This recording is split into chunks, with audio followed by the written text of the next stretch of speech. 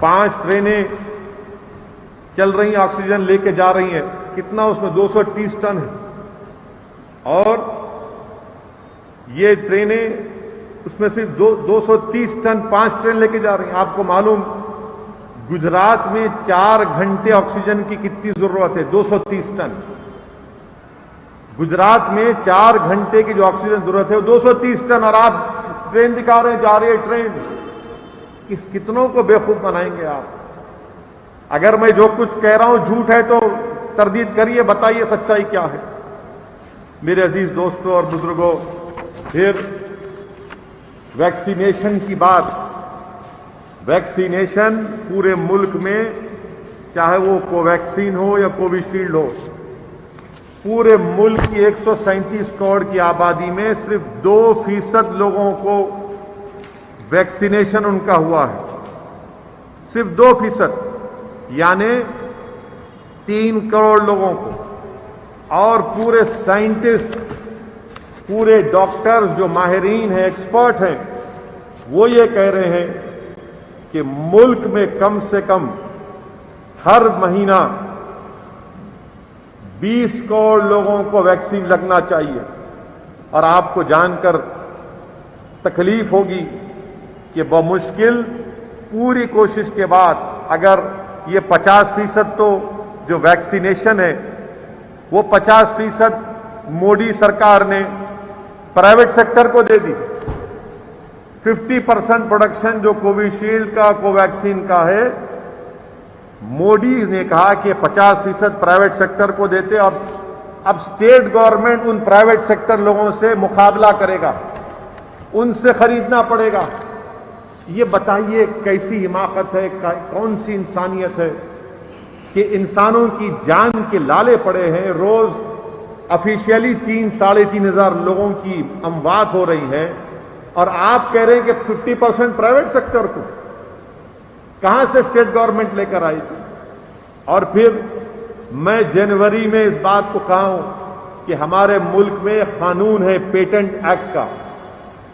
اس patent act کے تحت government compulsory licensing کا قانون استعمال کر سکتی ہے, اور اس قانون کے استعمال سے آپ دوسرے مینوفیکچروں کو دے سکتے ہیں کہ آپ بھی بناؤ.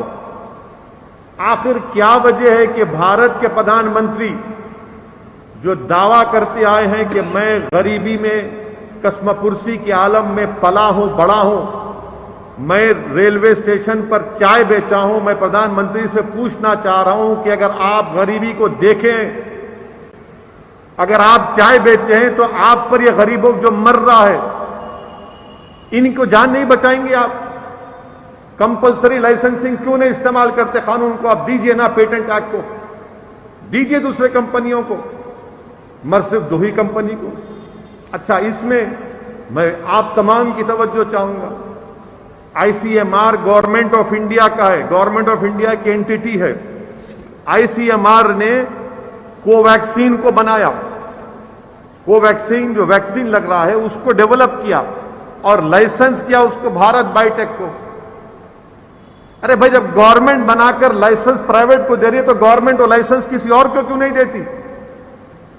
کیوں نہیں دیتی؟ اب آخر کیا ہے آپ کو, آپ کا کنیکشن کیا ہے مودی سرکار کا بھارت بائیوٹیک سے اور سیرم سے؟ بتائیے. آخر وہ آپ کے نور نظر کیوں بن چکے ہیں؟ کیا یہ مرنے والے نور نظر نہیں ہیں آپ کے؟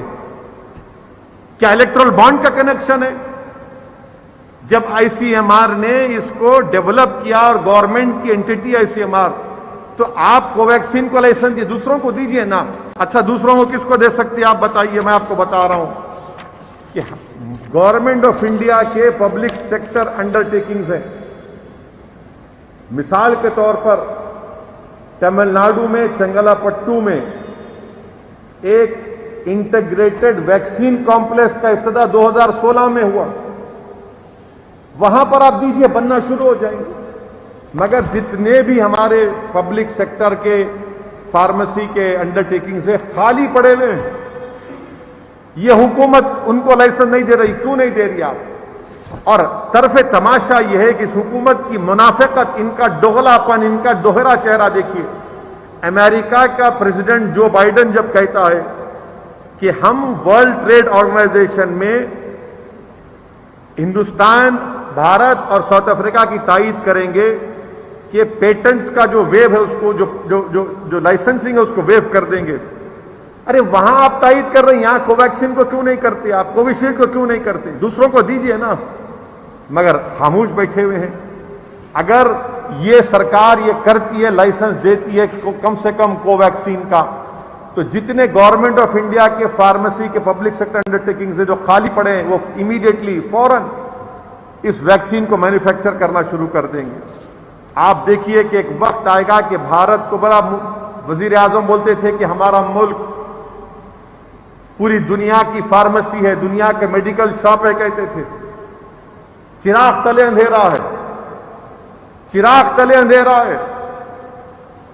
ہم بول رہے ہیں کہ دنیا کا فارمیسی کیپٹل ہے، دنیا کے میڈیکل شاپ بھارت ہے، مگر اس میڈیکل شاپ میں اس ملک کے رہنے والوں کو دوا نہیں مل رہی ہے اور ہم کو امپورٹ کرنا پڑے گا. ایک دن دیکھیں گے آپ. Atma Nirbhar Bharat, make in India صرف لفاظی یہ حکومت کرتی آ رہی ہے اور کچھ کام انہوں نے نہیں کیا. اور افسوس کے ساتھ مجھے یہ بھی کہنا پڑتا ہے کہ کووڈ سے مقابلہ، ایک مثال آپ کے سامنے رکھ رہا ہوں کہ کووڈ سے مقابلے کے لیے نریندر مودی سرکار میں ministry of science and technology ہے، انہوں نے 3 لاکھ روپئے all India institute of medical sciences Rishikesh کو فروری میں دیے. کتنے دیے؟ 3 لاکھ روپئے دیے. کس لیے دیے؟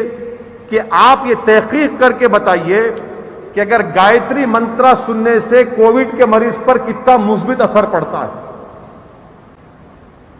یعنی وہ پیشنٹ جو آکسیجن آپ نہیں ہے، دوا نہیں ہے، وینٹیلیٹر نہیں ہے، بیڈ نہیں ہے، آپ 3 لاکھ روپے دے رہے ہیں کہ یہ منترا پڑھنے سے اس پر کتنا پازیٹو مثبت افیکٹ پڑے گا. پردھان منتری آپ تو دستور پر حلف لیے نا. آرٹیکل 51 کہتا ہے سائنٹیفک ٹیمپرامنٹ. کہاں گیا سائنٹیفک ٹیمپرامنٹ؟ میں بھی خدا کو ماننے والا ہوں، میں بھی ایک پریکٹسنگ مسلمان ہوں، الحمدللہ مجھے فخر ہے. مگر کیا میں irrational بات کروں گا؟ جب سائنس تحقیق کر کے کہہ رہا ہے تو مجھے ماننا پڑے گا نا. مگر آپ کی حکومت ماشاءاللہ. اچھا، اتر پردیش کے چیف منسٹر، بھارت کا سب سے بڑا سائنٹسٹ اگر کوئی ہے تو یوگی آدتیہ ناتھ ہے، سب سے بڑا سائنٹسٹ ہے. اور میں امید کرتا ہوں کہ کبھی نہ کبھی ان کو نوبل نہیں ملا تو کم سے کم ان نوبل پرائز تو ملے گا. کیا کہا یوگی آدتیہ ناتھ نے؟ کہا کہ اپنے آفیسروں سے کہا کہ تم لوگ کیا سائنٹسٹ کی بات کرو، یعنی ان کو اتنا گیان ہے. یوگی آدتیہ ناتھ نے کہا کہ آپ اس بات کو غور کریے کہ نائٹروجن کو آکسیجن میں تبدیل کر دیا جائے، نائٹروجن کو آکسیجن میں تبدیل کر دیا جائے. واہ! آپ بتائیے کہ بھارت کے سب سے بڑی ریاست کا چیف منسٹر ہے اور ماشاءاللہ علم اتنا ہے کہ وہ کہہ رہے ہیں کہ کیوں نہیں اس بات کو سوچا جائے کہ نائٹروجن کو آکسیجن میں تبدیل کر دیا جائے. واقعی میں جینیس ہے آپ. میں تو یوگی آدتیہ ناتھ سے کہوں گا کہ آسان طریقہ ہے، آپ ایک کام کر دیجئے، نائٹروجن کا نام آکسیجن رکھ دیجئے، کام ہو گیا آپ کا. یعنی مذاق بنا کے رکھے، مذاق بنا کر. پھر اتر پردیش میں بی بی سی کے، میں آپ سے گزارش کر رہا ہوں کہ آپ کو حقیقت نہیں دکھایا جا رہا ہے. آپ بی بی سی کے ویڈیوز دیکھیے، جو بھارت کے وہ بہادر جرنلسٹ جو بی بی سی کے 6 منٹ کا ویڈیو دکھا رہے ہیں اتر پردیش کا. آج کا ویڈیو دیکھیے آپ. لوگ کہہ رہے ہیں کہ ہم تو مر جائیں گے یو پی میں، روتے ہوئے کہہ رہے ہیں. اور اتر پردیش کے چیف منسٹر کیا کر رہے ہیں کہ ہم گائے کو بچانے کے لیے ہیلپ ڈیسک بنائے، ہیلپ ڈیسک، اور اس میں گایوں کے لیے تھرمل سکینر ہوگا، آکسی میٹر بھی ہوگا. ارے جو آکسیجن تم مہیا نہیں کر رہے انسانوں کو، ان کے پاس آکسی میٹر نہیں ہے. اور اگر کوئی اسپتال اپنے اتر پردیش میں لکھ کے لگاتا ہے بورڈ کے اوپر کہ یہاں پر آکسیجن نہیں ہے مت آئیے، تو اس پہ کیس بک کر دیتے ہیں آپ. مگر گایوں کے لیے تھرمل سکینر اور آکسی میٹر، تو معلوم ہوا کہ اتر پردیش کی سرکار انسانوں کی جان کی اہمیت ان کے پاس نہیں ہے، گائے کو انسان سے بڑا سمجھتے ہیں. یہ حقیقت ہے اور یہ بی جے پی کے ان کے یہ کارنامے ہیں. اور اس کووڈ کے تعلق سے میں آپ کو یہ بھی کہنا چاہوں گا کہ میں نے پچھلے سال اپریل میں ایک انگریزی اخبار حیدرآباد کا تلنگانہ ٹوڈے میں ان کا شکر گزار ہوں کہ انہوں نے میرا مضمون شائع کیا تھا. میں نے اس مضمون میں یہ لکھا، اس بات کو لکھا اور تجویز پیش کی، سجیشن دیا کہ مودی سرکار، اکثر لوگ کہتے کہ آپ خالی تنقید کرتے، یقیناً تنقید کرنا میرا بنیادی حق ہے، اور تنقید صرف محض تنقید کے لیے نہیں کر رہا ہوں، حکومت کی غلطیوں کی نشاندہی کر رہے ہیں. اب تجویز یہ ہے کہ بھارت کے آئین میں آرٹیکل 263 آف دا کانسٹیٹیوشن کے تحت ایک انٹر اسٹیٹ کونسل بنائی جا سکتی ہے.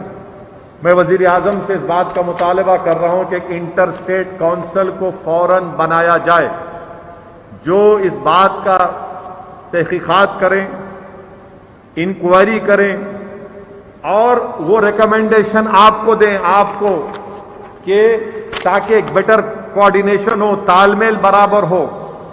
اور انٹر اسٹیٹ کونسل ہی ایک بہترین انسٹیٹیوشنل میکینزم ہوگا. پردھان منتری، وزیر اعظم خود چیئرمین ہے، آپ بنیے اس کے، بنائیے اس کو. صرف فون کال کر کے ایک چیف منسٹر سے کچھ ہونے والا نہیں ہے. کرناٹکا بول رہا ہے 1000 میٹرک ٹن دو، آپ اس کے خلاف سپریم کورٹ چلے آتے. کرناٹکا کی ہائی کورٹ کہہ رہی ہے کرناٹکا کو 1000 میٹرک ٹن دو، اس فیصلے کے خلاف سپریم کورٹ جاتے ہیں. ارے کیسی سرکار ہے یہ؟ آکسیجن کے لیے آپ بول رہے ہم 1000 نہیں دیں گے. ارے رائٹ ٹو لائف، انسان کی جان ایک فنڈامنٹل رائٹ ہے وزیر اعظم، آپ وہاں نہیں جاتے. تلنگانہ میں ہمارے چیف منسٹر تلنگانہ کے کہا کہ تلنگانہ کو 500 میٹرک ٹن آکسیجن کی ضرورت ہے. ہم حکومت سے مطالبہ کرتے کہ فوراً 500 میٹرک ٹن تلنگانہ ریاست کو مہیا کیا جائے. حیدرآباد میں آکسیجن کی کمی نہ ہو، ایلن بری ہو یا جو بھی کمپنی ہو لیکوڈ آکسیجن لا کر دیں.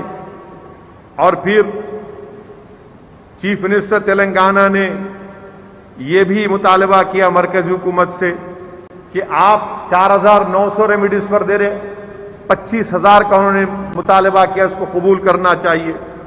میں تلنگانہ کے چیف منسٹر کا اس اعلان کا شکر گزار ہوں کہ انہوں نے کہا کہ ایک ہفتے کے اندر 5000 اور آکسیجن کے بیڈ شروع کیے جائیں گے. اور چیف منسٹر نے ایک اچھا فیصلہ یہ بھی لیا کہ ان کی حکومت نے TRS اور تلنگانہ کی حکومت نے یہ فیصلہ لیا کہ وہ چائنا سے 12 کرائیوجینک ٹینکس امپورٹ کریں گے. یہ بہت ضروری ہے، یہ کام فوراً ہونا چاہیے. میں حکومت سے یہ مطالبہ کرتا ہوں کہ آپ حرکت میں آئیے. وزیر اعظم سے ہم اس بات کا ڈیمانڈ کرتے ہیں کہ دلی میں بھارت کا کیپٹل، بھارت کی راجدھانی، بھارت کی دارالحکومت، وہاں پر بیماروں کو آکسیجن نہیں مل رہا ہے، اور آپ کی حکومت آپ کے وزیر اعظم کے گھر کو بنانے کے لیے پورا سینٹرل وسٹا کا پروجیکٹ 30,000 کروڑ کا آپ کر رہے ہیں. وزیر اعظم آپ کا گھر نہیں بنے گا اگر 1 سال تک، تو کوئی آسمان گرنے والا نہیں ہے. اگر سینٹرل وسٹا کا پروجیکٹ رک جائے گا اور وہ 30,000 کروڑ روپیے اگر آپ اس کووڈ سے، اس ہمارے اس دشمن سے جو ہمارے بھارت کے لوگوں کی جان لے رہا ہے، اگر یہ 30,000 کروڑ روپیے آپ اپنے گھر کو نہیں بنا کر سینٹرل وسٹا کو روک دیں گے تو یقین جانیے لاکھوں کروڑوں گھر بربادی سے بچ جائیں گے. آپ اپنے ایک گھر کو بنانے کے لیے بھارت کے کروڑوں لوگوں کے گھر کو برباد نہیں کر سکتے. یہ آپ کا پیسہ نہیں ہے، آپ کی سرکار کا پیسہ نہیں ہے، بھارت کی جنتا کا پیسہ ہے. آپ اس کام کو سسپینڈ کریے، بعد میں بنائیے، کوئی فکر کی بات نہیں ہے. اس کو روکنے سے آپ کی عزت میں کوئی فرق نہیں آئے گا، بلکہ وہ جو عوام وہ اسٹیٹس جن کے پاس پیسہ نہیں ہے آج ان کو دیجیے، آپ استعمال کریے۔ ہم امید کرتے ہیں کہ بھارت کے وزیر اعظم ہوش کے ناخن لیں گے اور اپنی کانسٹیٹیوشنل ذمہ داریوں کو وہ بخوبی نبھائیں گے۔ میرے عزیز دوستوں اور بزرگوں، آپ نے مفتی انور نظامی صاحب سے الحمدللہ یوم القرآن کے جلسے میں قرآن اور شریعت کے بارے میں آپ نے ایک مدلل اور ایک بہترین خطاب کو سنا۔ میں کوئی عالم دین نہیں ہوں، میں ایک عوام کا نمائندہ ہوں، مگر جو کچھ میں نے علماؤں کے پیروں کے پاس بیٹھ کر ان کی صحبت میں سنا اور سمجھا، اور علماؤں کی لکھی ہوئی بصیرت افروز مدلل کتابوں کو، تھوڑا بہت کتابوں کو پڑھنے کا مجھے موقع ملا، اس سے میں نے پڑھا اور ان کی زبانوں سے یہ سنا اور سیکھا کہ رمضان کا یہ مبارک مہینہ ہے اور ہو سکتا ہے کہ یہ ماہ مبارک کا آخری جمعہ ہو سکے، ہو سکتا ہے کہ جمعۃ الوداع ہو، اور ہو سکتا یہ ہے کہ آئندہ جمعہ عید نہ ہو بلکہ ہفتے کو عید بھی ہو سکتی ہے۔ عید کے سلسلے میں ریاست تلنگانہ کی عوام کو یہ بات بتانا ضروری سمجھتا ہوں کہ ہمارے پاس اس ریاست تلنگانہ میں رات میں 9 بجے سے کرفیو ہے، اور میری کل تلنگانہ حکومت کے وزیر داخلہ جناب محمود علی صاحب سے بات چیت ہوئی فون پر، اور انہوں نے مجھے یہ بتایا ہے کہ عید کی نماز حکومت عیدگاہ میں ادا کرنے کی اجازت اس لیے نہیں دے سکتی کیونکہ کورٹس کا فیصلہ ہے، کورٹ کی ہدایتیں ہیں کہ ایک عوامی اجتماعات پر پابندی ہے، عوامی اجتماعات پر پابندی ہے، اس لیے تلنگانہ حکومت ان قریب میں فیصلہ لے گی کہ عیدگاہ میں جا کر وہ عوام اپنی عید کی نماز ادا نہ کریں بلکہ اپنے محلوں کی مساجد میں ادا کریں۔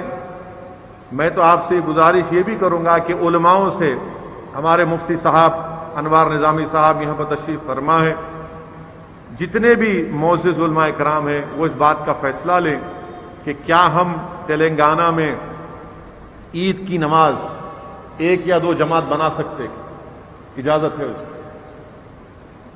اگر اس کی اجازت ہے کہ ایک مسجد میں عید کی نماز کی 2 یا 3 جماعتیں ہو سکیں تاکہ ایک فجر کے بعد جو وقت شروع ہوتا ہے عید الفطر کا، تو آپ اسی اپنے محلے کی مسجد میں 2-3 جماعت بنا لیجئے، سوشل ڈسٹینسنگ کو برقرار رکھ کر آپ اپنے اپنے محلے جات میں اپنی عید کی نماز کو ادا کریے۔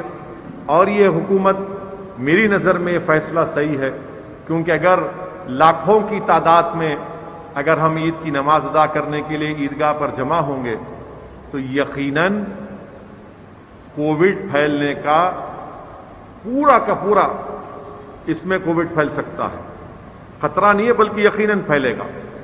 تو اسی لیے میری آپ سے گزارش ہے کہ حکومت کی طرف سے جب یہ فیصلے کا اعلان ہوگا تو علماء کرام سے میری گزارش ہے کہ وہ اس بات کا فیصلہ کریں کہ کیا مساجد میں محلوں کی عید کی نماز 2 یا 3 جماعتیں اگر ہو سکتی ہیں تو علماء اس کا فیصلہ لیں، مگر عوام سے میری یہ اپیل ہے کہ عید کی نمازیں میں مسجد کو جائیں، سوشل ڈسٹینسنگ کو برقرار رکھیں، اپنے چہرے پر ماسک لگائیے، خدا کے لیے ماسک لگائیے، اور یہ گلے ملنے کا کام مت کریے۔ گلے ملیں گے پیارے تو کووڈ گلے مل لیں گا آپ سے آ کے، تو کووڈ سے گلے ملنا نہیں ہے، کووڈ کو دور رکھنا ہے، کورونا کو دور رکھنا ہے۔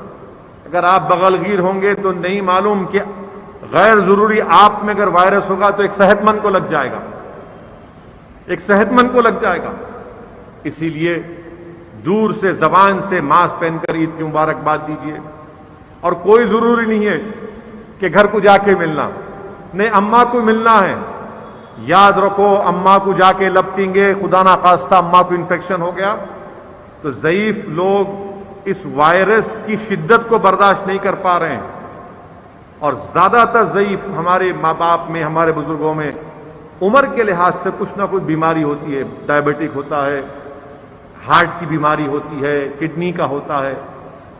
دور سے اماں کو اگر ہو سکے تو فون کر کے، سیل فون ہے، اسمارٹ فون ہے، ویڈیو کال کرو اماں کو، والد کو، اگر ساتھ رہتے تو بھی ضروری نہیں ہے کہ جا کے اماں کو لپٹے۔ میرے بھائی، یہ احتیاط کرنے کا وقت ہے، بہت احتیاط کرنے کا وقت ہے۔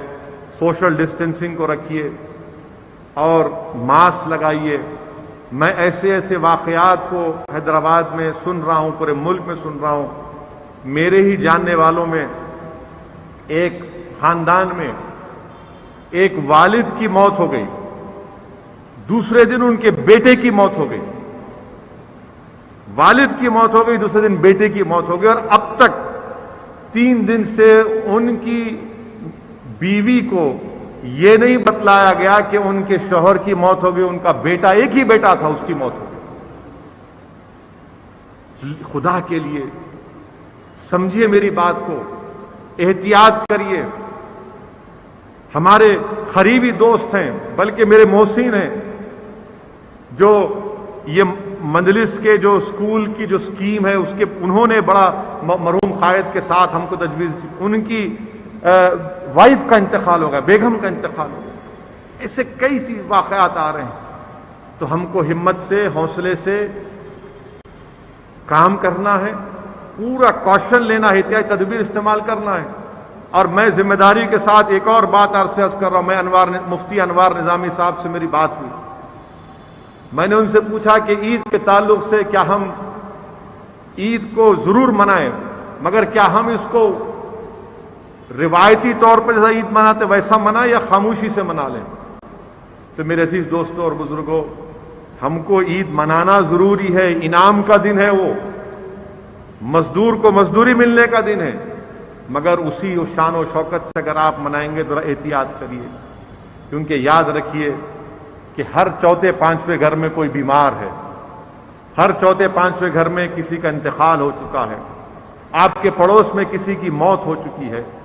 یقیناً عید منائیے، مگر ان تمام چیزوں کا خیال رکھیے، کیونکہ ہم اپنے شہر میں، اپنی آبادی میں رہتے ہیں، اور ہم کو کثرت سے اللہ سے دعا کرتے رہنا ہے کہ اللہ سبحانہ و تعالی ہم کو اس وبا سے چھٹکارا دلا دے، اور ہم کو احتیاطی تدابیر کو بھی اختیار کرنا ہے۔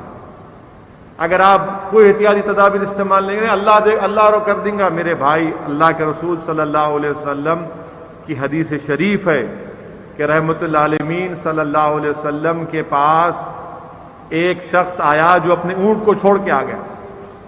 اللہ کے رسول صلی اللہ علیہ وسلم نے فرمایا کہ تم نے اپنے اونٹ کو باندھا کیوں نہیں؟ تو اس شخص نے کہا، یا رسول اللہ صلی اللہ علیہ وسلم، اللہ ہے نا۔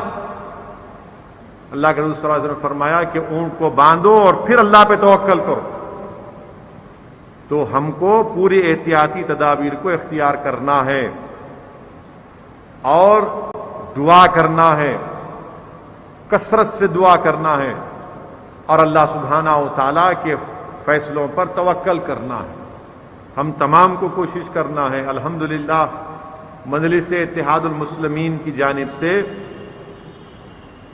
میں نے پہلے کہا کہ مجلس ریلیف چیریٹیبل ایجوکیشن کی طرف سے اب تک 300-350 سلنڈر عوام کو مجلس کے اراکین ہیلپ لائن کے ذریعے، جو ہمارا ایکسس فاؤنڈیشن سے ہم نے ان کا ہیلپ لائن اور ان کی ٹیکنیکل ہیلپ لی ہے، میں ان کا بھی شکریہ ادا کرتا ہوں۔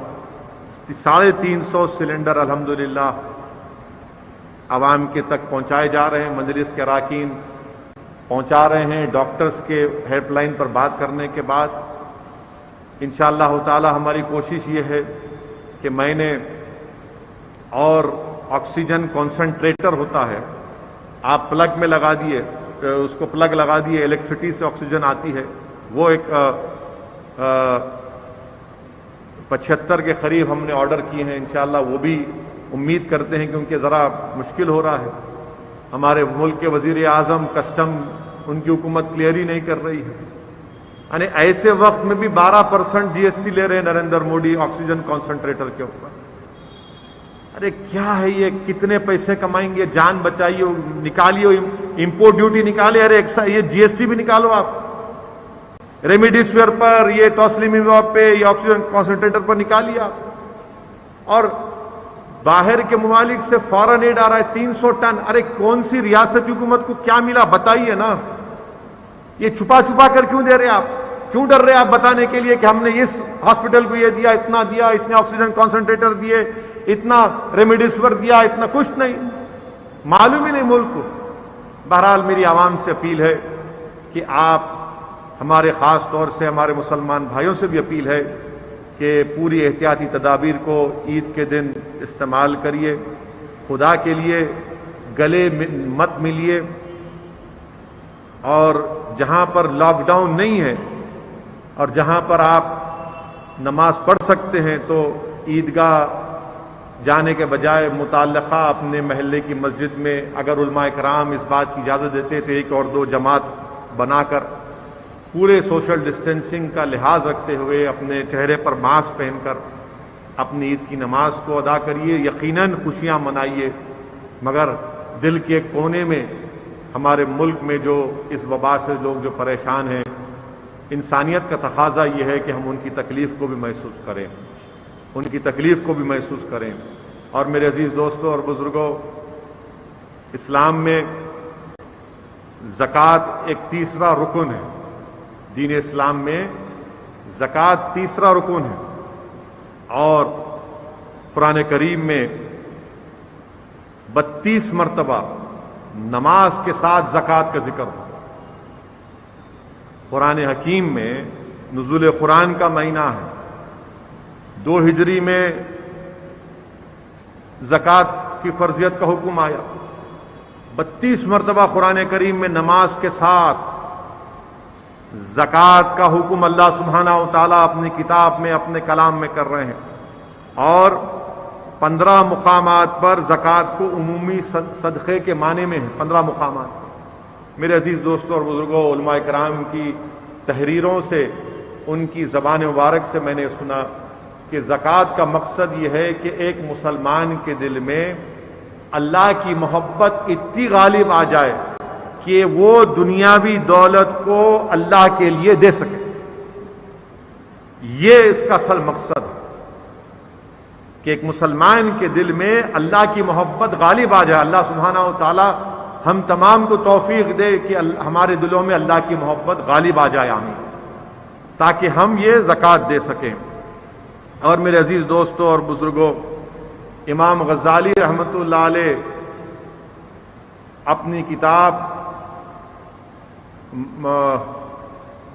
مناج العابدین یا مقاصد القلوب میں لکھتے ہیں کہ اللہ سبحانہ و تعالیٰ نے جب ایمان کو پیدا کیا تو ایمان نے اللہ سے کہا کہ اللہ مجھے قوت دے.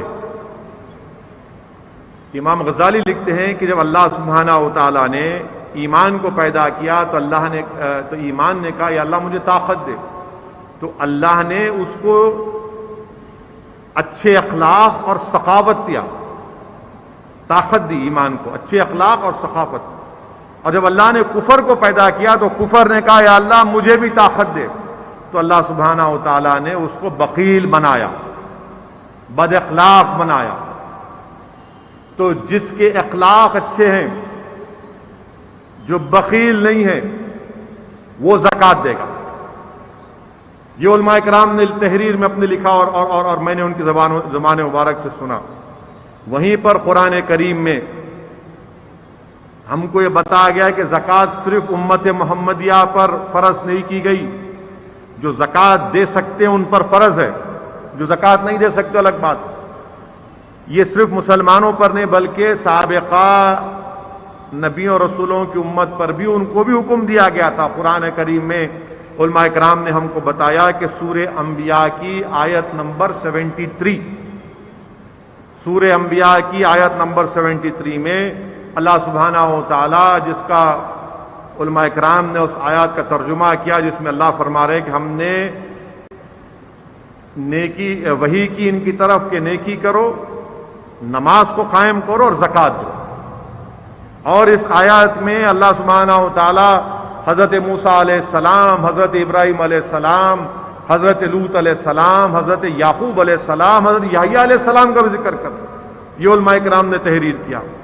دوسرا قرآن کریم کی سورہ بقرہ کی آیت نمبر 261 جس میں اللہ سبحانہ و تعالی انفاق فی سبیل اللہ کے فائدے بتا رہے ہیں۔ اللہ سبحانہ و تعالی انفاق فی سبیل اللہ کے فائدے بتا رہے ہیں، اور یہ اللہ قرآن میں بتا رہا ہے کہ جو اللہ کی راہ میں خرچہ کرتے ان کے مال میں اور اضافہ ہوگا، ان کے مال میں اور اضافہ۔ اگر کوئی بات نہیں، لائٹ بند ہوئی ہے، چلتا رہے گا آگے لائٹ، ماشاءاللہ۔ اور تیسرا جگہ پر علماء کرام نے تحریر کیا اس کے سورہ بقرہ کی آیت نمبر 2 سورہ روم میں آیت نمبر 39 میں، اس میں اللہ سبحانہ و تعالی علماء کرام اس کا ترجمہ یہ کہیں کہ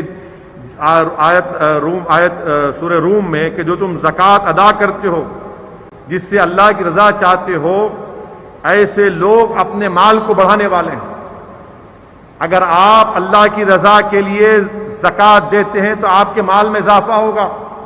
سورہ روم میں، سورہ بقرہ میں اللہ خوشخبری دے رہا ہے دولت مندوں کو، تو بخیل مت بنو، بخیل مت بنو، نکالو یہ دولت اللہ کی دی ہوئی ہے، تم نہیں کمائے اپنے، اللہ تم کو دیا ہے، اس کو نکالو، غریبوں کو دو۔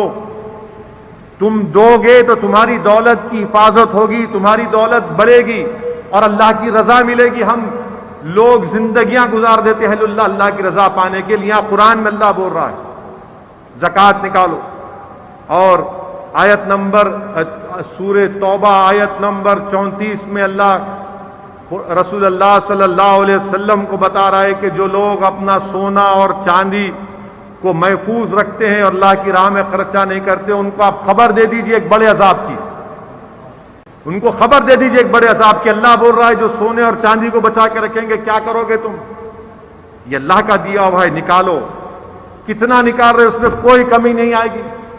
میں ایک شخص کو جانتا ہوں اور میں آپ کو پوری ذمہ داری کے ساتھ کہہ رہا ہوں کہ اس شخص نے مجھے کہا کہ اسد صاحب، میں پچھلے 5 سال سے رمضان جب شروع رمضان کی پہلی چاند رات کو زکوٰۃ نکال دیتا ہوں، اس کے بعد میرے پاس دولت آتی رہتی ہے۔ یہ آپ کا ایمان ہونا چاہیے۔ آج ایسے وقت میں ان تمام مسلمانوں سے اپیل کر رہا ہوں، التجا کر رہا ہوں، گزارش کر رہا ہوں کہ جن کو اللہ نے صاحب استطاعت بنایا، جن کو اللہ نے دولت دی، یہ وقت ہے زکوٰۃ دینے کا۔ جب لوگ بیماری سے پریشان ہیں، کاروبار نہیں ہے غریبوں کے پاس، کھانا نہیں ہے غریبوں کے پاس، اور یاد رکھو جو لوگ پیٹ بھر کے افطار کر رہے ہیں، یاد رکھو آج اللہ ہمارے دسترخوانوں پر ہم افطار کر رہے ہیں 1 نہیں 10 ڈشوں سے۔ کبھی غریب پینے کا پانی بھی صرف پی کر اپنا روزہ توڑتا ہے۔ ان غریبوں کے بارے میں سوچو جن کو ایک کھجور بھی میسر نہیں ہے، صرف پینے کا پانی پی کر اپنا روزہ توڑتے ہیں۔ ان غریبوں کو لاکھوں سلام جو اللہ سے اتنی محبت کرتے ہیں، اور ہم کو اللہ نے اتنا دیا، ہم کچھ نہیں کر رہے۔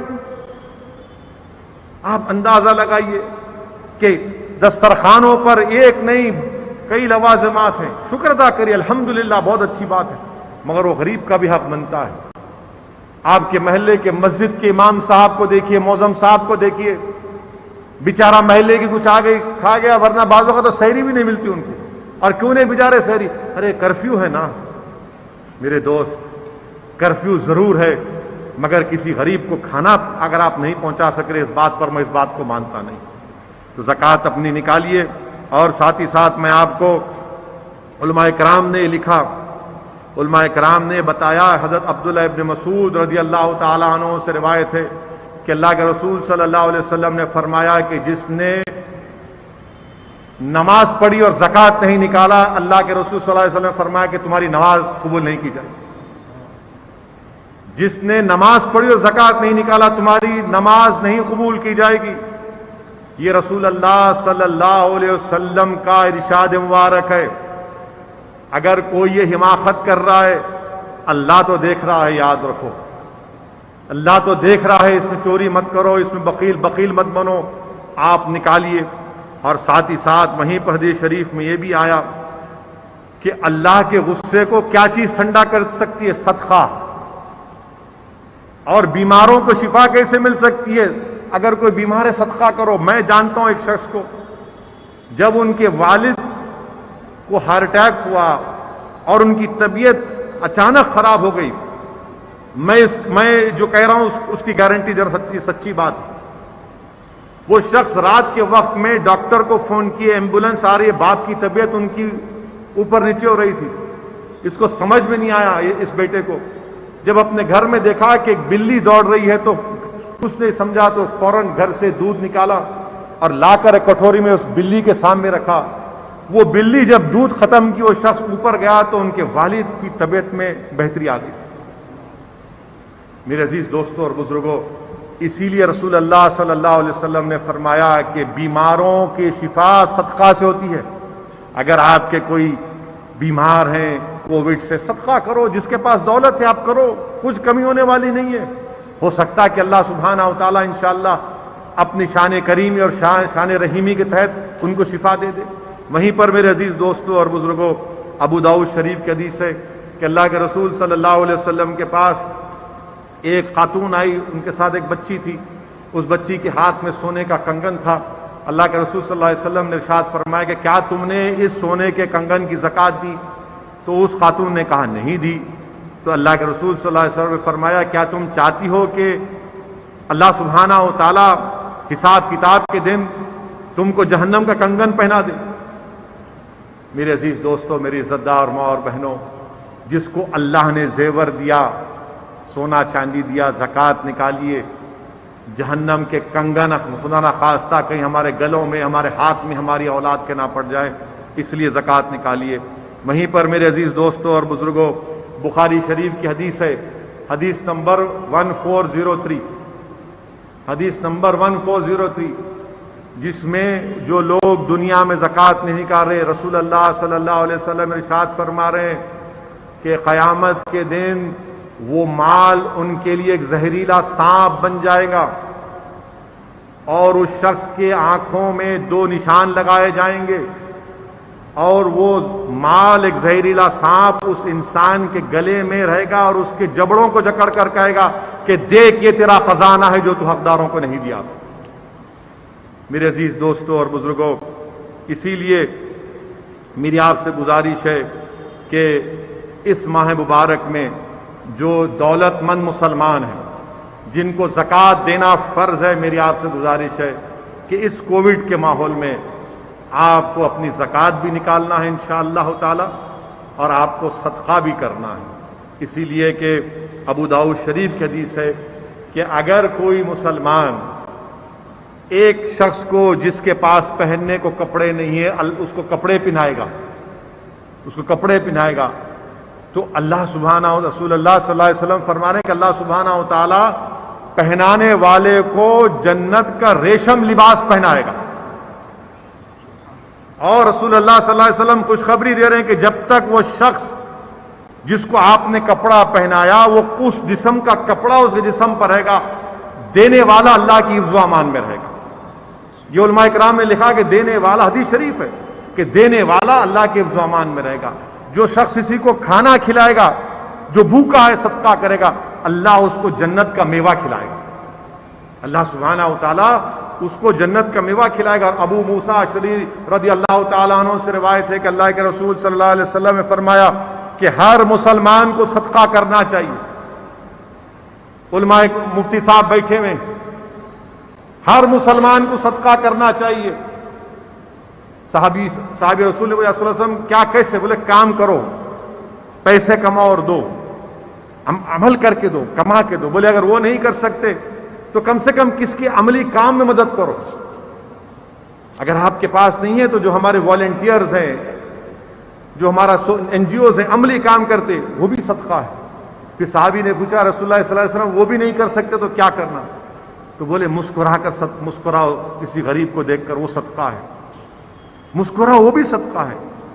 کسی کو برائی سے روکنا صدقہ ہے، کسی کی مدد کرنا صدقہ ہے، کسی کے راستے سے پتھر کو ہٹانا رسول اللہ صلی اللہ علیہ وسلم نے فرمایا کہ صدقہ ہے. یہ دین اسلام کا پیغام ہے. اور ایسے وقت میں یاد رکھو غیر مسلم مجھے اور آپ کو دیکھ کر اسلام کی رائے بنائے گا. وہ قرآن کو نہیں پڑھے گا, وہ بولے گا کہ سعود الدین اویسی کیسا ہے, یہ فلاں شخص کیسا ہے. تو ہم کو وہ اعلیٰ کردار کہ ہم کو مظاہرے کرنا پڑے گا. اور علماء کرام نے لکھا کہ شاہ ولی اللہ محدث دہلوی اپنی کتاب میں صدیق اکبر رضی اللہ تعالیٰ عنہ کی خلافت کا واقعہ لکھتے ہیں کہ حضرت عثمان غنی ذو النورین نے پورے مدینے میں قائد ہے. حضرت عثمان غنی کا تجارت کا قافلہ آتا ہے, پورا تجارت کا مال اس میں, اور پورے تاجر جمع ہو کر حضرت عثمان غنی ذو النورین سے پوچھتے ہیں کہ آپ بولی لگاؤ, آپ کے اس مال کی قیمت 10 دینار. ذو النورین کہتے نہیں, اور بڑھاؤ اور بڑھاؤ. تو بڑھاتے بڑھاتے اس مال کی قیمت جو 10 دینار تھی وہ 100 دینار تک چلے گئی. پورے مدینے کی دولت حضرت عثمان غنی کے پاس آ سکتی تھی اگر وہ تجارت کا مال بیچ دیتے, مگر حضرت عثمان غنی پر لاکھوں سلام ذو النورین. آپ نے کہا کہ مجھے اللہ اس سے بڑھ کے دے گا, میں یہ پورا کا پورا مال مدینے میں صدقہ کرتا ہوں. حضرت عثمان غنی ذو النورین نے پورا مال صدقہ کر دیا. صبح قیامت تک یہ بتا دیا کہ یہ ہوتا ہے صدقہ کرنا. میرے عزیز دوستوں اور بزرگوں, اللہ نے ہم سب کو دولت دی, جن کے پاس دولت ہے. یہ وقت ہے ہم کو اپنے دل کو بڑا کرنے کا, یہ وقت ہے بتانے کا, غریبوں کو مدد کرنے کا. یہ وقت ہے کہ کوئی ہمارا پڑوسی چاہے کسی مذہب کا بھوکا نہ سوئے. یہ وقت اگر کوئی بیمار ہے تو دوا کی مدد کرنی چاہیے. اور الحمدللہ سب کر رہے ہیں, سب کر رہے ہیں الحمدللہ. جو بعض کا نام ہو رہا ہے, بعض کا نام نہیں ہو رہا ہے. اللہ تو دیکھنے والا سب کو ہے, اللہ تو سب چیز کو جاننے والا ہے. میرے عزیز دوستوں اور بزرگوں, میں آپ سے یہ بھی گزارش کرنا چاہوں گا کہ یہ رمضان کا آخری دہا جہنم سے نجات کا دہا ہے. ہم رمضان کے 30 دہے میں پہنچ چکے الحمدللہ. الحمدللہ اللہ نے ہم تمام پر بہت بڑا احسان اور کرم کیا کہ اللہ نے پہلے ہم کو رسول اللہ صلی اللہ علیہ وسلم کا امتی بنایا. اللہ نے ہم کو اس کی وحدت کا اقرار کرنے والا بنایا. اللہ نے ہم کو رسول اللہ صلی اللہ علیہ وسلم کی امت بنایا. اللہ نے قرآن کریم کو پڑھنے اور سمجھنے کی توفیق ہم کو اپنے علماؤں کے ذریعے ہم تک پہنچائی. اور اللہ سبحانہ و تعالیٰ نے ہم کو یہ بتایا کہ اس ماہ مبارک میں نزول قرآن کا مہینہ ہے. شیطانوں کو زنجیروں سے جکڑ دیا جاتا ہے, جہنم کے دروازوں کو بند کر دیا جاتا ہے, جنت کے دروازوں کو کھول دیا جاتا ہے. روزے دار کی جزا اللہ خود کہہ رہا ہے کہ میں دوں گا. اس سے بڑی خوشخبری اور کیا ہو سکتی ہے کہ ایک روزے دار کی جزا اللہ خود دینے والا ہے. میرے عزیز دوستوں اور بزرگوں, وہیں پر تنبیہ الغافلین میں, بلکہ تنبیہ الغافلین میں اور مسند امام احمد بن حنبل میں بھی حدیث شریف لکھی گئی کہ 4 ایسے اعمال ہیں جن کو آپ نیکیاں کر دیتے ہیں اور اس کے بعد اگر آپ صحیح راستے پر صراط مستقیم پر نہیں چلتے تو آپ کی نیکیاں قبول نہیں ہوتی. ایک وہ مجاہد جو جہاد میں شرکت کیا اور غازی بن کر لوٹا اور اس کے بعد اس نے نیک کام نہیں کیے تو اس کا جہاد ختم ہو جاتا ہے, اس کی نیکیاں. اور پھر وہ دوسرا کہ جو حج کرتا ہے اور ایک فرض حج کرنے کے بعد مزید ثواب کے لیے اپنے آپ کو نیک عمل میں مصروف نہیں رکھ سکا, اس کا وہ حج عدم قبولیت کی علامت بن سکتا ہے. تیسرا وہ شخص جو بیمار ہے اور بیمار کے بعد شفا ہو گئی اور اللہ سبحانہ و تعالیٰ نے اس کو صحت دے دی, تو پھر آپ بھول گئے اور پھر گناہوں پہ آ گئے, تو پھر آپ پریشانی میں آ گئے. روزے دار ہے, روزہ آپ پر الحمدللہ پورے رمضان کے مہینے رہتے ہیں اور پھر سال کے 11 مہینے وہی پرانی روش پہ آ گئے, تو پھر کوئی فائدہ نہیں. میرے عزیز دوستو, روزہ ایک ڈھال ہے, روزہ نفس پہ کنٹرول کرنے کا ایک ڈھال ہے کہ شیطان جب وار کرتا تو روزہ آپ کے سامنے ہے کہ سال کے 11 مہینے. اسی لیے شیخ مجدد الفتحانی, شیخ احمد سرندی رحمۃ اللہ علیہ نے اپنے مکتوبات میں لکھا کہ اگر کسی کو یہ جاننا ہے کہ اس کا رمضان کیسے گزرا، یعنی کیسے اس نے رمضان کو گزارا۔ اگر رمضان کے بعد وہ اپنے اللہ سے رشتے کو مضبوط کرتا رہا تو اس کا رمضان صحیح گزرا۔ یہ شیخ مجدد الفتانی رحمۃ اللہ علیہ نے فرمایا۔ وہیں پر امام احمد بن حنبل اپنی مسند میں حدیث شریف لکھتے ہیں کہ اللہ سبحانہ و تعالی ہر صبح ہر روز آسمان سے فرشتوں کو نازل کرتا ہے، ایک مدینہ شریف میں، ایک مکہ شریف میں، ایک بیت المقدس میں، ایک مسلمانوں کے قبرستان میں، ایک بازاروں میں۔ یہ امام احمد بن حنبل کی کتاب کی حدیث آپ کے سامنے میں رکھ رہا ہوں۔ جو مکہ شریف میں فرشتہ آتا ہے وہ پکار کر یہ کہتا ہے کہ جس نے فرض چیزوں کو چھوڑا وہ اللہ کی رحمت سے نکل گیا۔ جو فرض چیزوں کو چھوڑا فرشتہ ندا کرتا ہے، جس نے فرض چیزوں کو چھوڑا وہ اللہ کی رحمت سے نکل گیا۔ جو مدینہ شریف میں ہے وہ فرشتہ ندا کرتا ہے کہ جس نے اللہ کے رسول محمد مصطفیٰ صلی اللہ علیہ وسلم کی سنتوں کو چھوڑا وہ آقا کی شفاعت سے محروم ہو جائے گا۔ بیت المقدس کا وہ فرشتہ ندا کرتا ہے کہ جس نے حرام مال کھایا اس کے نیک اعمال ختم ہو جاتے۔ چوتھا فرشتہ جو بازار میں اترتا ہے، جو قبرستان میں اترتا ہے، وہ پکار کر کہتا ہے ان مردوں سے جو قبروں میں، بتاؤ تمہاری خوشی اور غم کا کون سا دن تھا؟ تو وہ پکار کر مردے کہتے ہیں کہ ہمارے خوشی کا دن، سرور کا دن وہ تھا جب ہم نے قرآن کلام پاک کو پڑھا، قرآن کلام پاک کی تلاوت سنی، علماؤں کی مجلس میں بیٹھا اور رسول رحمت صلی اللہ علیہ وسلم پر درود و سلام کے نذرانے پیش کیے۔ ہمارا غمگین وقت وہ ہوئے کہ ہم نے اپنی عمر کو پوری ضائع کر دیا۔ اور پھر چوتھی زمانے جو بازار میں جو فرشتہ آتا ہے وہ ندا لگاتا ہے کہ اللہ کے روب کو جانو، اللہ گناہگار کو سزا دینے کا حق رکھتا ہے، مگر اللہ تم کو گناہگاروں کو سزا اس لیے نہیں دے رہا ہے کیونکہ تمہارے درمیان میں وہ نوجوان ہیں جو اللہ سے ڈرتے ہیں، تمہارے درمیان میں وہ دودھ پیتے بچے ہیں، اللہ ان کی وجہ سے تم پر سزا نہیں دے رہا، تمہارے درمیان میں وہ ضعیف بوڑھے ہیں جو رکوع میں ہیں، تمہارے درمیان میں وہ جانور ہیں جو گھاس کھا رہے ہیں۔ میرے عزیز دوستوں اور بزرگوں، اسی لیے یہ ماہ مبارک کا آخری دہا ہے، ہم اللہ سے بھیک مانگتے ہیں ان نوجوانوں کا وسیلہ دے کر جو اللہ کے خوف سے اللہ سے محبت کرتے ہیں، اللہ کی اطاعت کرتے ہیں کہ اللہ رحم کر دے۔ اللہ سے ہم بھیک مانگتے ہیں ان ضعیف بوڑھوں کا جو رکوع میں ہے، اللہ اس وبا سے ہم کو چھٹکارا دلا دے۔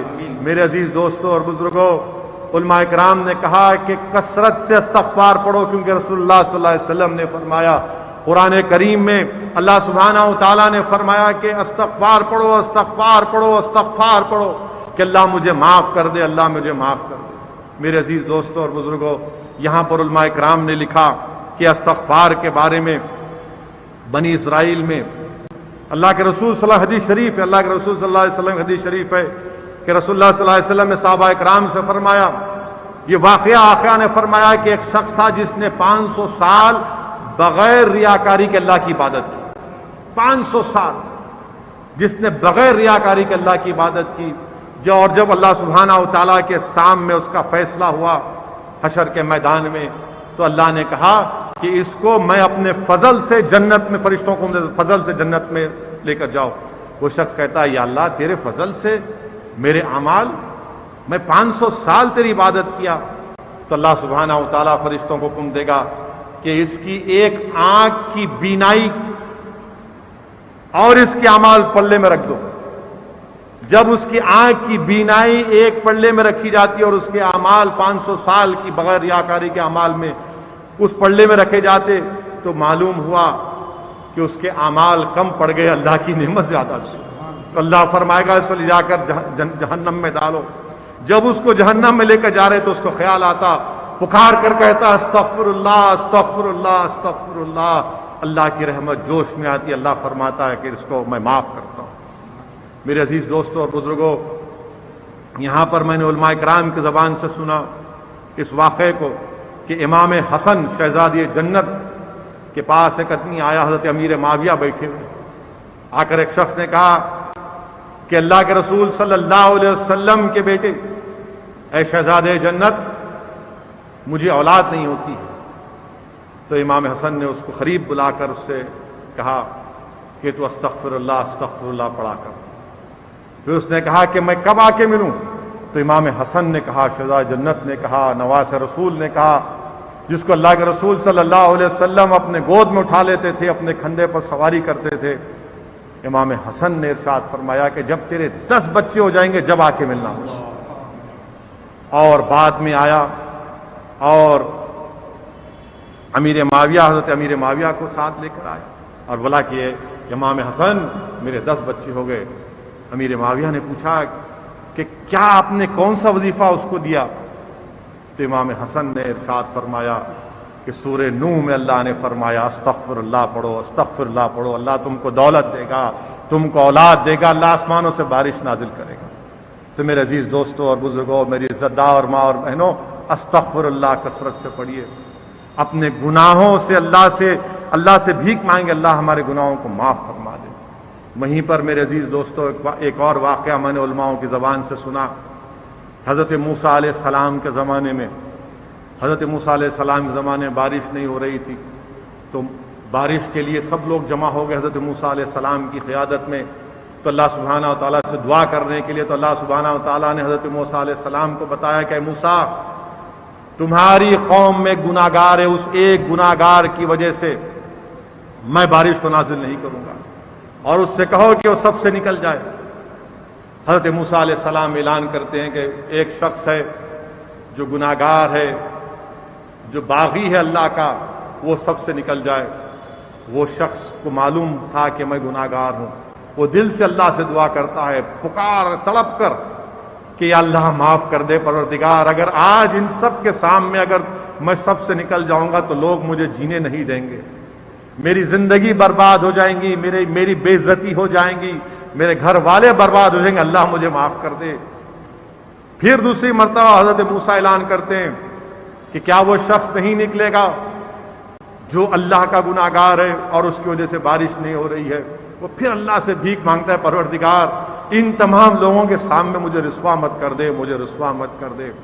تیسری مرتبہ حضرت موسیٰ علیہ السلام کہتے ہیں کہ اللہ مجھے اس کا نام بتا دے گا، میں اس کا نام کہوں گا۔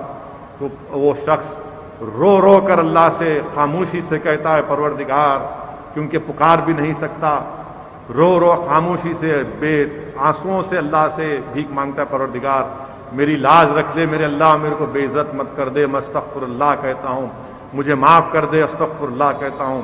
اچانک بارش شروع ہو گئی، اچانک بارش ہوئی، اتنی بارش ہوئی۔ حضرت موسیٰ علیہ السلام نے پوچھا، یا اللہ، آپ نے تو مجھ سے کہا تھا کہ اس شخص کو نکال دو اور آپ بارش کو نازل کر دیے۔ تو اللہ سبحانہ و تعالیٰ فرماتے ہیں اپنی شان کے مطابق کہ موسیٰ، اس نے مجھ سے صلح کر لی۔ حضرت موسیٰ علیہ السلام پوچھتے اللہ اس کا نام تو بتا دے۔ اللہ فرماتا ہے کہ موسیٰ، میں اس وقت بھی اس کا نام نہیں بتایا کہ جس کی وجہ سے بارش نہیں ہو رہی تھی، آج اس نے مجھ سے صلح کر لی تو میں اس کا نام کیسے بتاؤں گا؟ یہ اللہ کی شان رحیمی اور شان کریمی ہے میرے عزیز دوستوں اور بزرگوں۔ وہیں پر کنز الایمان کی حدیث شریف ہے کہ اللہ کے رسول صلی اللہ علیہ وسلم کی حدیث شریف ہے کہ اللہ کے رسول صلی اللہ علیہ وسلم حدیث شریف فرماتے ہیں کہ ایک شخص تھا جس کی دولت ختم ہو گئی، وہ اللہ سے بھیک مانگا، پروردگار میری دولت ختم ہو گئی، یا اللہ مجھے دولت دے دے۔ اللہ فرشتوں کو حکم کرے گا دولت دے دو، تو فرشتے کہیں گے اللہ آپ کا حکم ماننا ہمارے لیے ہم مانیں گے یا پروردگار، مگر یہ شخص آپ سے صلح نہیں کیا، رجوع نہیں ہوا۔ اللہ کہتا ہے میں جانتا ہوں دولت دو۔ 70 مرتبہ اسی کرتا ہے، دولت اللہ کے کرم سے آتی ہے، کھوتا ہے، پھر اللہ سے بھیک مانگتا، اللہ دیتا ہے، فرشتے کہتے ہیں یا اللہ، اللہ کہتا ہے میں جانتا ہوں۔ ایک دن جب وہ اپنے بستر پر لیٹا بیٹھا سوچتا ہے کہ میں کتنا گناہگار ہوں، کتنے مرتبہ میں گناہ کیا، اللہ سے بھیک مانگا اور اللہ مجھے دیتا رہا، اور پھر اٹھتا ہے سچے دل سے بولتا ہے یا اللہ میں توبہ کرتا ہوں، استغفار کرتا ہوں، اب آج سے انشاءاللہ میں تیرے سے بغاوت نہیں کروں گا اور تجھ سے صلح کر لوں گا۔ تو بھیک مانگ کر اللہ سے کہتا ہے کہ اللہ استغفر اللہ، اللہ سبحانہ و تعالیٰ اس کے گناہوں کو معاف فرما دیتا ہے۔ میرے عزیز دوستوں اور بزرگوں، کثرت سے استغفر اللہ پڑھتے رہیے، دل سے بولیے کہ اللہ ہم کو معاف فرما دے۔ اللہ ہمارے شہرک کے قریب ہے، یاد رکھو، اللہ ہمارے شہرک کے قریب ہے، اللہ ہمارے شہرک کے قریب ہے، یاد رکھو۔ حضرت سبحان رضی اللہ تعالیٰ عنہ کہ اللہ کے رسول صلی اللہ علیہ وسلم فرمایا، تاکید کی کہ سجدہ کرو، جتنے سجدے کرو گے اللہ سے قریب ہوگے، اللہ تمہارے مقامات کو، درجات کو بلند کرے گا، تمہارے گناہوں کو معاف فرمائے گا۔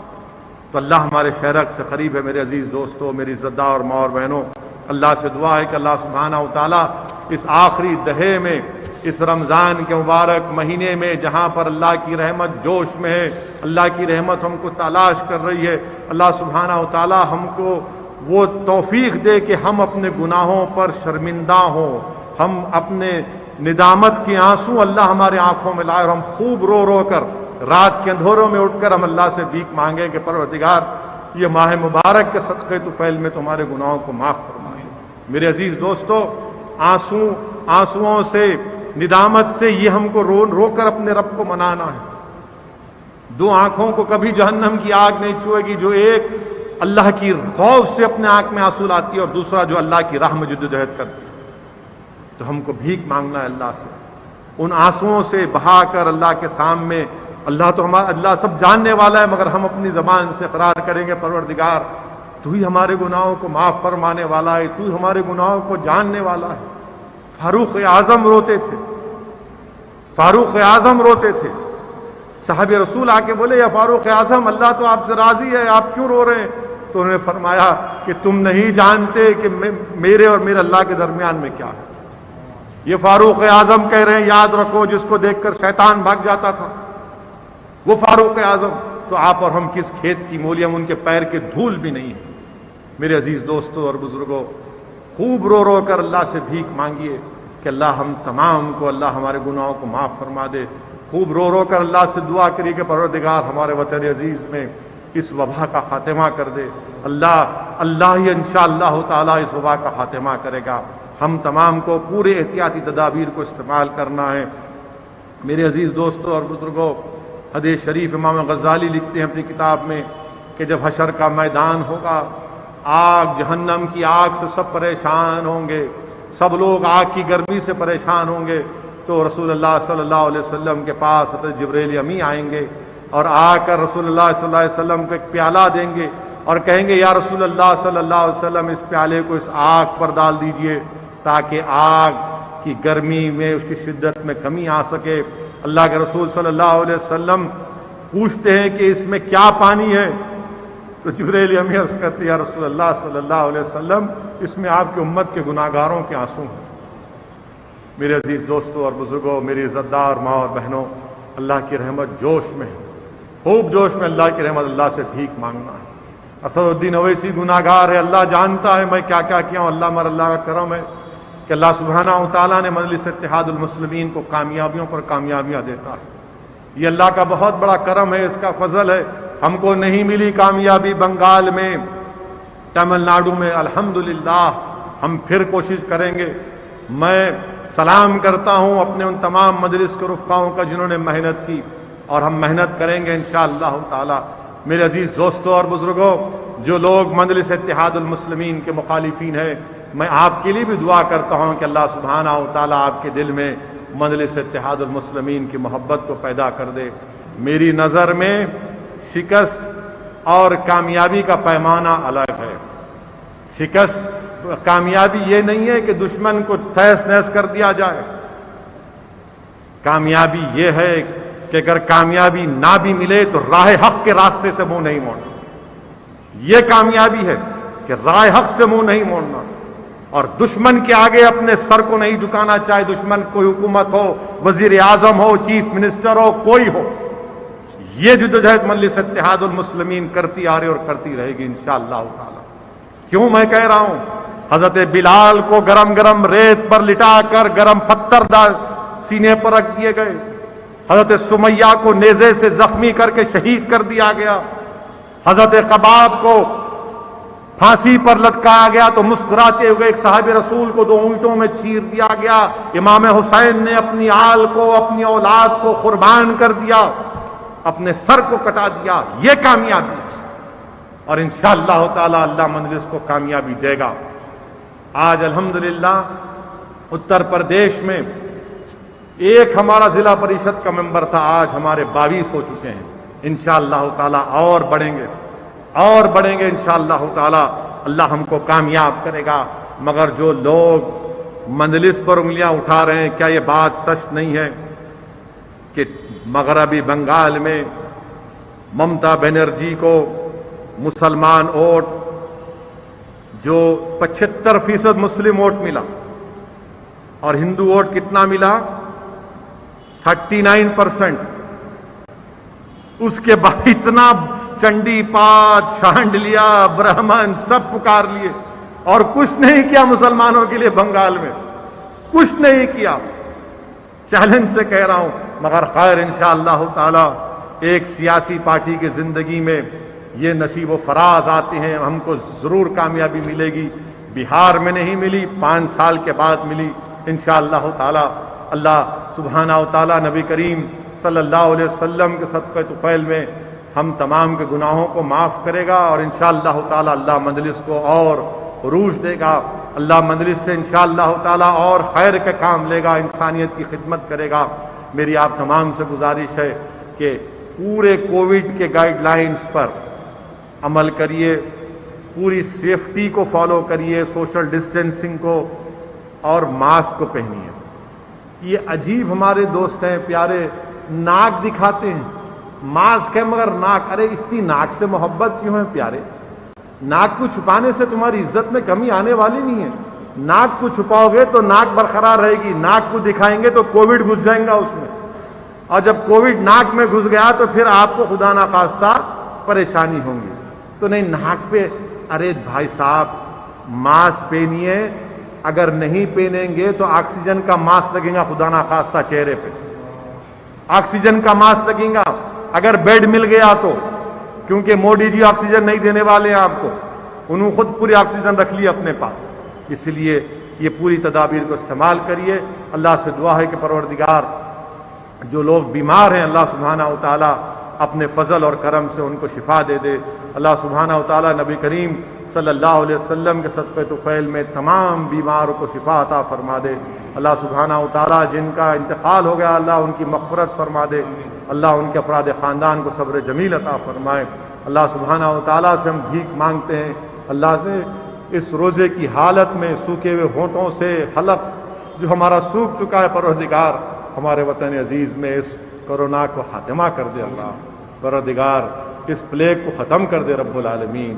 اللہ آپ کن فیکون فرما دیجیے۔ اللہ آپ کے خزانے میں کوئی کمی آنے والی نہیں، پروردگار چھٹکارا دلا دیجیے یا رب العالمین، یا ارحم الراحمین، یا جبار، یا ستار، یا غفار، یا لطیف، یا الولی، یا اللہ ہم کو چھٹکارا دلا دیجیے، یا اللہ رحم فرما دیجیے پروردگار، اللہ رحم فرما دیجیے۔